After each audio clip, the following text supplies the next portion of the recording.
Yo yo yo les gars, c'est Footix Parisien, vous connaissez déjà votre source numéro un de news sur le Paris Saint-Germain. On se retrouve après la vidéo de ce matin, la fantastique vidéo de ce matin sur le PSG Real Madrid, les retours qu'on a eu, etc. Là maintenant c'est pour une news transfert. On sait que la période des transferts est ouverte depuis maintenant 10 jours. Le Paris Saint-Germain souhaite se débarrasser de gros salaires pour des joueurs qui ne jouent clairement pas les gars. Et là, il y a des nouvelles sur le cas Asensio. Moi, je vais pas vous mentir, je pensais que Asensio n'allait pas partir du club. Je pensais que ça allait pouvoir être un, un très bon doublon pour Ousmane Dembélé, un bon, comment dire, un bon remplaçant Ousmane Dembélé. Mais il semblerait que le club n'est pas du tout de cet avis, les gars. Donc, on va voir ça dans quelques instants. Footix parisien pour vibrer chaque jour. Les couleurs de Paris, c'est l'amour toujours. Actu déchaîné, prépare-toi au détour. PSG, c'est la vie, la passion, le parcours. Alors les mecs, Marco Asensio a trouvé un agreement, a trouvé un accord. Le PSG et Fenerbahçe ont trouvé un accord de 15 millions d'euros. Déjà, on peut se rendre compte que le club brade un petit peu le joueur. Donc, comme ça a été mis en avant, donc un accord entre le Paris Saint-Germain et Fenerbahçe a été trouvé. Euh, le, le montant n'est pas officiel, mais un média espagnol a dit que c'était 15 millions pour le Stamboul. C'est bref, c'est là où il habitait. On se souvient que le Fenerbahçe est un club maintenant qui est entraîné par José Mourinho, qui a des grosses prétentions, qui veut jouer très clairement, qui a une guerre un petit peu à l'armement contre Galatasaray, qui lui a une petite avance là-dessus avec des joueurs comme Osimhen, même s'il risque de partir, voilà, etc., etc., qui a eu très très gros joueurs. Et Fenerbahçe suit ce move. On a vu avec l'arrivée de John Duhan, là, John Duhan, qui jouait en Arabie Saoudite, etc., etc. Donc, par contre, il y a un petit souci là où ça coince, c'est que le joueur demande 12 millions d'euros annuels et le club ne veut lui en proposer que 9. Et donc, c'est ce qui pourrait être un petit peu compliqué pour le joueur et pour le club. Il faut qu'il trouve un accord pour ça, parce que visiblement, le Paris Saint-Germain ne souhaite pas garder le joueur. Le joueur qui, pour moi, est plutôt un bon joueur. Je vais pas vous mentir que pour moi, Marco Asensio, c'est un bon joueur de foot. C'est pas un titulaire au Paris Saint-Germain, c'est pas un titulaire au Real, c'est pas un titulaire au Bayern, c'est pas un titulaire dans un gros club. Mais pour moi, c'est ce genre de joueur, comme un petit peu comme Solaire qui était venu au Paris Saint-Germain, euh, comme qui- presque Renato Sanchez. Je dirais que Renato Sanchez, c'est un petit peu en dessous. C'est ce joueur qui pourrait être la star d'une plus petite équipe.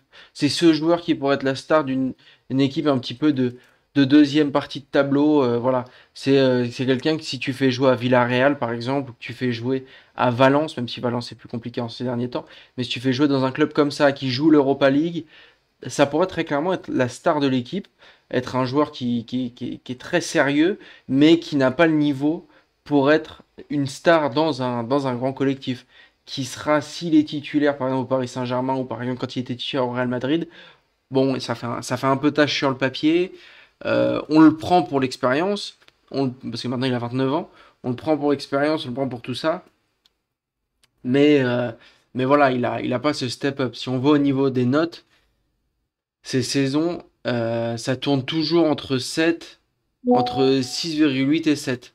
Très clairement, c'est bien, comme je vous dis, c'est un très bon joueur de foot. C'est mieux que la plupart des joueurs de foot, hein, très clairement. C'est un top joueur de foot, mais c'est pas le joueur de foot qui va révolutionner un collectif de haut niveau.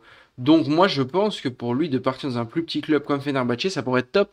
Ça pourrait être top parce qu'il déjà, il pourrait se régaler dans une ligue plus faible. Je suppose que contre les plus petites équipes, il y aurait moins de pression, même si on sait que les supporters turcs, c'est quelque chose quand même. Euh, donc voilà, ça pourrait lui mettre moins de pression, il pourrait être plus tranquille, jouer potentiellement la Ligue Europa et la Ligue des Champions, mais très clairement, on n'attend pas de toi que tu la gagnes. Par contre, il y aura une pression au niveau du championnat, dans le sens où là-bas, si tu joues le championnat, c'est pour le gagner. Là-bas, il y a une tension entre Fenerbahçe et Galatasaray. Il faut se rappeler que moi, je suis déjà allé à Istanbul.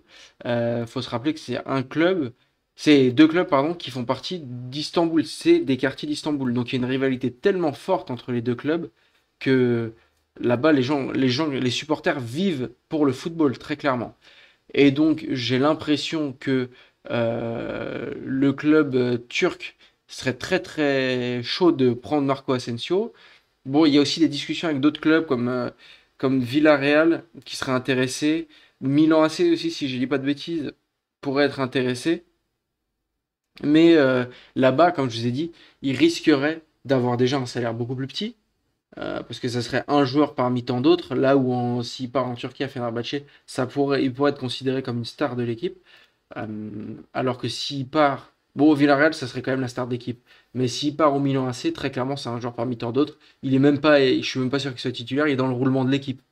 Donc tout de suite, ça peut être embêtant. Et là, quand on peut voir les gars sur Twitter, c'est ça que j'aime bien avec les supporters turcs, c'est la ferveur, les gars. C'est la ferveur, les gars. Les gars, ils vivent pour leur club. Ils sont trop contents de recruter un joueur qui est quand même, mine de rien, de classe mondiale, qui a gagné 4 Ligues des Champions. Bon, il y en a une avec le Paris Saint-Germain où au final il n'était pas là jusqu'au bout, mais il est rentré en phase de la phase de ligue maintenant, on peut dire ça, la phase de groupe. Et donc, voilà, ça que j'aime bien avec les supporters turcs, c'est que très clairement, ils sont toujours chauds. Là, ils ont envie d'avoir Rashford. Ils ont John Duran, comme je l'ai dit. S'ils ont les trois joueurs, ils pourraient avoir une équipe très sérieuse. En plus, coachée par Mourinho. Il y a aussi d'autres. Il y a quelques pépites. Milan Skriniar, on parle de Milan Skriniar, de Nordi Mukiele. Ça pourrait être une équipe, très clairement, qui, je pense, joue l'Europa League l'année prochaine, euh, qui pourrait jouer l'Europa League et pourquoi pas la gagner.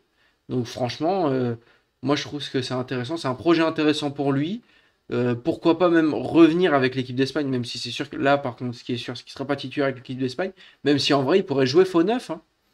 Pourquoi pas le mettre faux neuf avec l'équipe d'Espagne. Voilà, donc il pourrait entrer dans la rotation avec l'Espagne. Il y a des choses à jouer qui seraient plus intéressants, très clairement, que si jamais il était complètement remplaçant au PSG. Ou voilà, et là, c'est sûr que là il a aucune chance. Sa carrière est un petit peu, voilà, elle est au point mort déjà depuis les 2 saisons. Après, il y a des problèmes, quelques pépins physiques. On peut voir que c'est quand même un joueur qui est dans les top joueurs, top attaquants de la parmi tous les grands joueurs, mais au Paris Saint-Germain, malheureusement, il n'a jamais réussi à s'adapter à ce que lui demandait Luis Enrique. Très clairement, surtout depuis janvier. Bon, il est parti depuis janvier.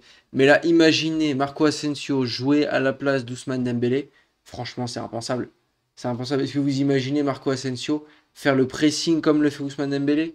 Moi, je vois pas ça du tout. Après, on sait que Marco Asensio, il peut jouer faux neuf, hein. Il peut jouer faux neuf.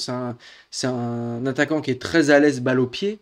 C'est un attaquant qui a beaucoup prouvé dans le football. C'est pour ça que moi, je pensais très clairement que le Paris Saint-Germain n'allait pas s'en libérer tout de suite.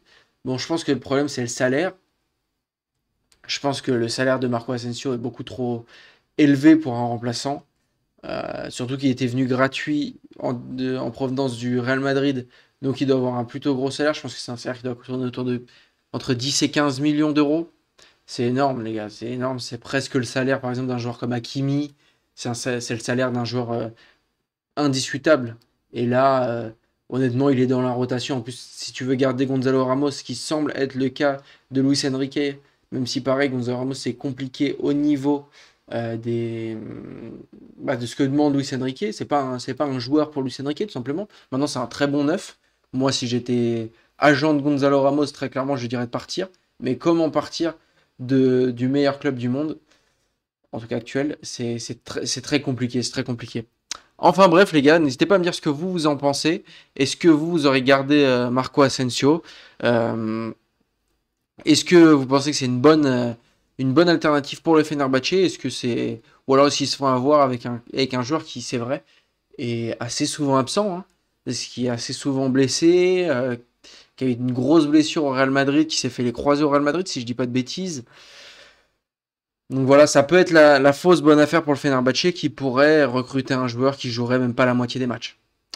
Donc voilà les gars, n'hésitez pas à me dire ce que vous en pensez. N'hésitez pas à liker comme d'habitude. Liker, vous abonner, ça me ferait super plaisir. Je me lance sur YouTube, donc franchement ça serait vraiment le top du top les gars. Allez, bon après-midi, puis on se retrouve demain pour une prochaine vidéo, les mecs. Ciao, ciao.